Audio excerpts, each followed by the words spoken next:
Assalamualaikum warahmatullahi wabarakatuh. Ketemu lagi dengan Pak Ogi di mata pelajaran ilmu pengetahuan sosial. Untuk pertemuan kemarin yang dijelaskan oleh Bu Brilia itu adalah materi terakhir dan ini adalah materi tambahan dari subbab materi terakhir yang kemarin. Baiklah anak-anak, sebelum kita mengikuti kegiatan pada pembelajaran pagi hari ini, alangkah lebih baiknya kita berdoa terlebih dahulu. Berdoa dimulai. Selesai? Baiklah anak-anak, silakan persiapkan untuk buku catatan kalian, alat tulis, dan buku paket kalian.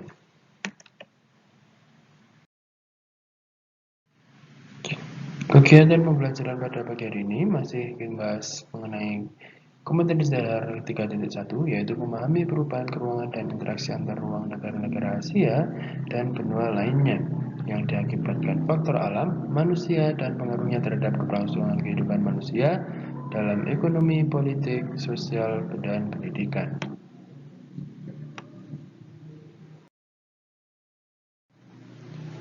Setelah kalian mengikuti kegiatan pelajaran pada pagi hari ini, kalian diharapkan mampu untuk memahami kerjasama internasional, dampak positif dan negatif interaksi antar negara.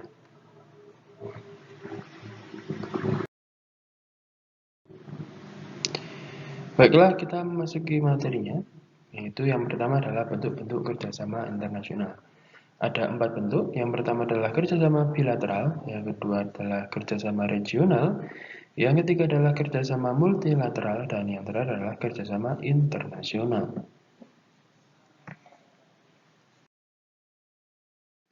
Kerjasama yang pertama adalah kerjasama bilateral. Kerjasama bilateral adalah kerjasama yang dilakukan oleh dua negara. Misalnya antara negara Indonesia dengan Argentina, Indonesia dengan China, dan lain sebagainya. Bentuk kerjasama ini memiliki tujuan untuk membina hubungan yang terjalin sebelumnya dan menjalin kerjasama dalam bentuk perdagangan.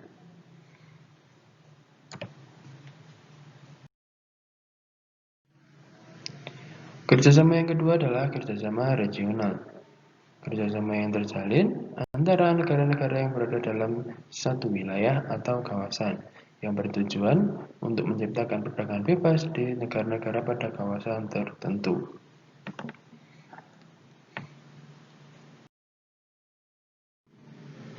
Ini adalah contoh yang pertama dalam kerjasama regional, yaitu ASEAN.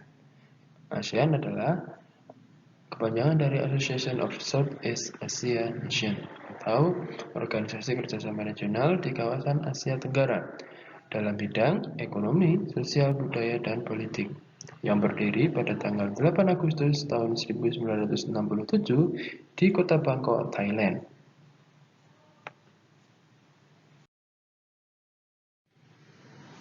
Tujuan dibentuknya ASEAN yang pertama adalah mempercepat pertumbuhan ekonomi, sosial, budaya di kawasan Asia Tenggara. Yang kedua, meningkatkan perdamaian dan stabilitas regional. Yang ketiga, meningkatkan kerjasama yang aktif dan saling membantu satu sama lain. Yang keempat, bekerja sama lebih efektif untuk meningkatkan pertanian dan industri. Yang kelima, meningkatkan studi masalah Asia Tenggara. Dan yang terakhir adalah memelihara dan meningkatkan kerjasama dengan organisasi regional dan organisasi internasional.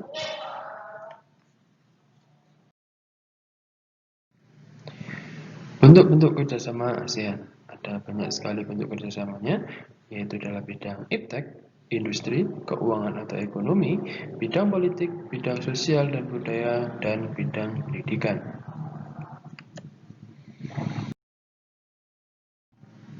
Yang selanjutnya adalah APEC atau Asia Pacific Economic Cooperation. APEC adalah kerjasama ekonomi negara-negara Asia Pasifik yang dibentuk pada tahun 1989 di Canberra, Australia, yang beranggotakan 21 negara. Pencetus dari APEC ini adalah Perdana Menteri Australia, Robert Hauke.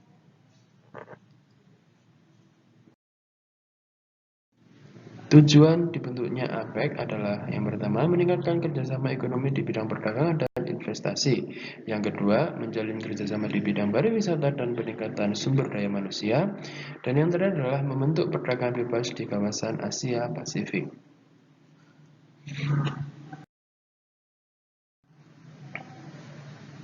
Kerjasama yang selanjutnya untuk yang regional adalah AFTA atau ASEAN Free Trade Area. AFTA adalah organisasi perdagangan bebas di kawasan Asia Tenggara yang berdiri pada tanggal 1 Januari tahun 1992 di negara Singapura.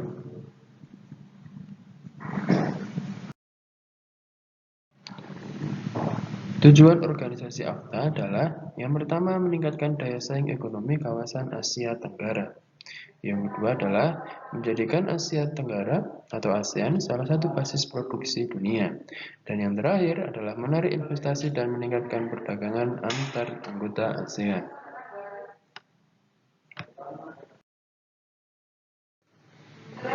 Yang selanjutnya adalah NAFTA atau North America Free Trade Agreement. NAFTA merupakan perdagangan bebas antara Amerika Serikat, Meksiko, dan Kanada yang berdiri pada tanggal 12 Agustus 1992 dan mulai bertugas mulai tanggal 1 Januari.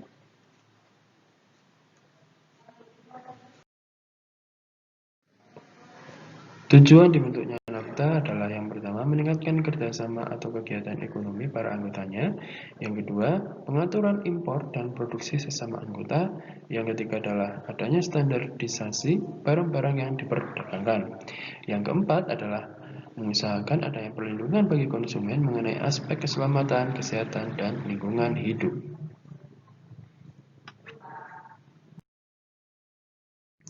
Yang selanjutnya adalah EFTA atau European Free Trade Association.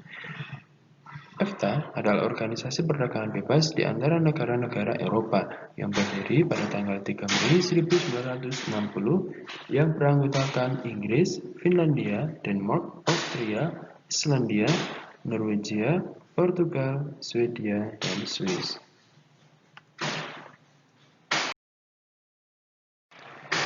Untuk bentuk kerjasama yang selanjutnya, yang ketiga adalah kerjasama multilateral.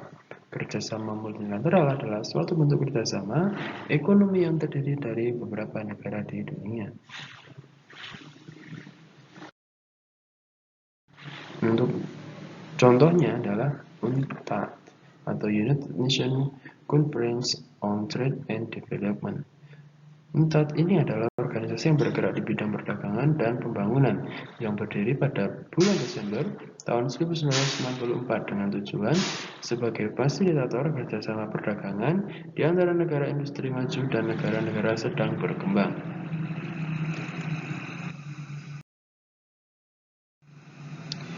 Yang selanjutnya bentuknya adalah kerjasama internasional.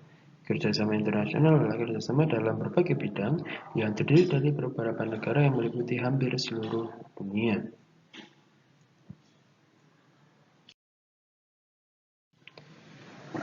Untuk kerjasama internasional yang pertama ada di bidang ekonomi.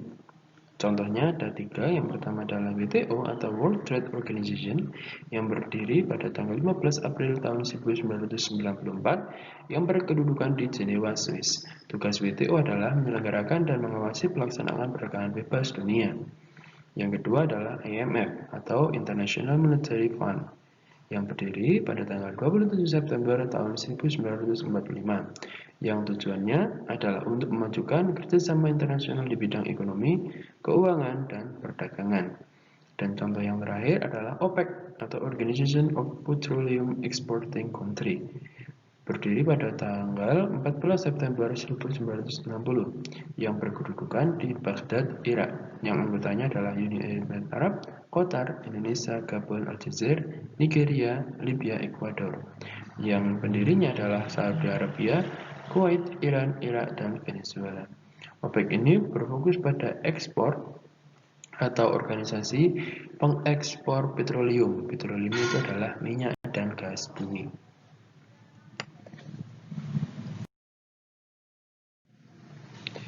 Yang selanjutnya adalah kerjasama internasional di bidang militer.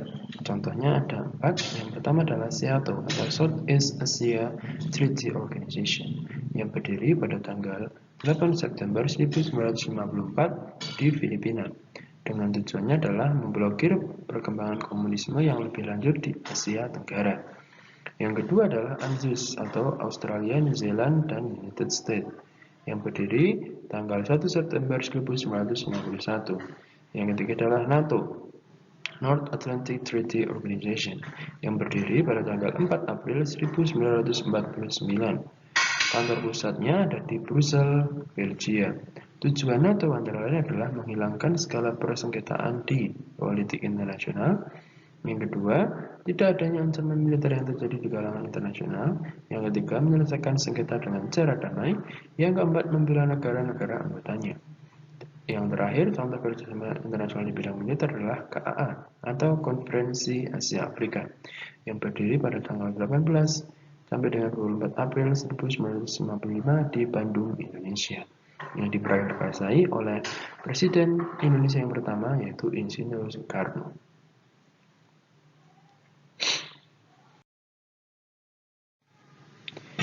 Kerjasama internasional yang selanjutnya adalah kerjasama internasional di bidang kesehatan. Contohnya adalah WHO atau World Health Organization yang bergerak dalam bidang kesehatan yang berdiri pada tanggal 7 April tahun 1948 di Jenewa, Swiss.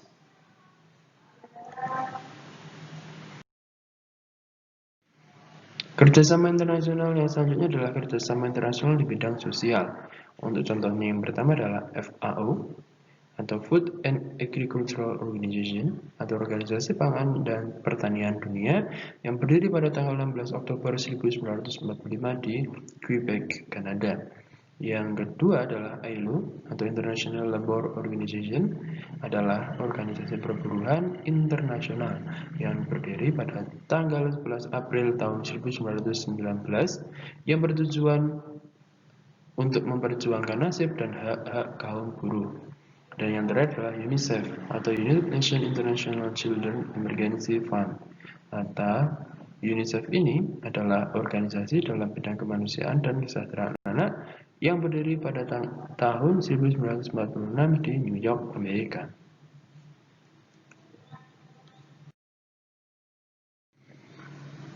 Kerjasama internasional yang terakhir adalah kerjasama internasional di bidang pendidikan. Untuk contohnya adalah UNESCO atau United Nations Educational, Scientific, and Cultural. Adalah organisasi yang menangani masalah pendidikan, ilmu pengetahuan, dan scientific serta cultural, ya, yang berdiri pada tanggal 4 November tahun 1946 di Paris, Prancis. Ya, untuk materi selanjutnya adalah dampak positif dari kerjasama internasional. Dampaknya sangat banyak sekali. Ya, salah satunya yang pertama adalah memperluas lapangan pekerjaan, yang kedua memenuhi kebutuhan dalam negeri, yang ketiga masuknya modal asing ke dalam negeri, yang keempat terjadi alih teknologi, yang kelima mempercepat pertumbuhan ekonomi, yang keenam meningkatkan kesejahteraan dan kemakmuran masyarakat, yang ketujuh memperkuat posisi dan daya tawar Indonesia, dan yang terakhir adalah mengurangi konflik yang terjadi antar negara-negara di dunia.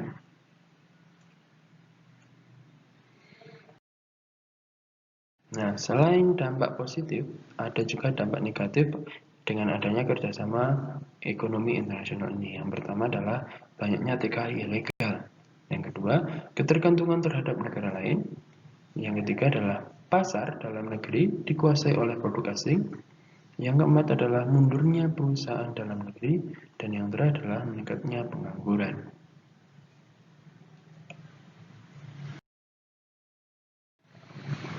Baiklah anak-anak, kita masuki ke kegiatan yang terakhir ini. Silakan kalian buat ringkasan atau catatan di buku tulis kalian dengan memuat nama kalian, pertemuan keberapa, hari atau tanggal, dan submateri pada hari ini.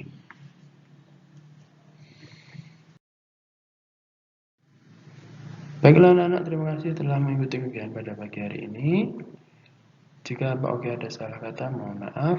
Wabillahi taufiq wal hidayah. Wassalamualaikum warahmatullahi wabarakatuh.